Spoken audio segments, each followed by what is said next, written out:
Hello everyone, how are you doing? This is MD Tech here with another quick tutorial. In today's tutorial, I'm going to show you guys how to disable your ad blocker on the Google Chrome web browser. So it should be a pretty straightforward tutorial, and without further ado, let's go ahead and jump right into it. So if you have it up in your toolbar up here already, you want to go just left click on it, and then where it says this website, just toggle this to the off position by clicking inside the top oval, and that will turn it off.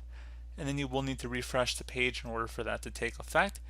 If you do not see this extension up there, you want to go click on the little puzzle icon, and then you want to go click the little thumbnail pin icon next to it to pin it up here. So once it's pinned, then you can go and do what I showed. You also have the option to remove it as well, just by right clicking on it and then select remove from Chrome. You can also go through the extension page as well if you have a different ad blocker or you don't see it up here.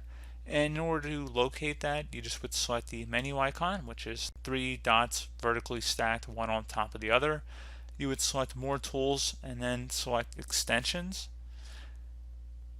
At this point, you'd be able to just temporarily turn off your ad blocker by clicking inside this oval one time just to turn it to the off position, which is symbolized by a gray half oval with a circle. So you can see this is turned off. Turn it back on, click inside of it one more time. You can see it turns back on. And if you want to just remove it, you can select the remove button. So pretty straightforward process, guys. Do hope that I was able to help you out, and I do look forward to catching you all in the next tutorial. Goodbye.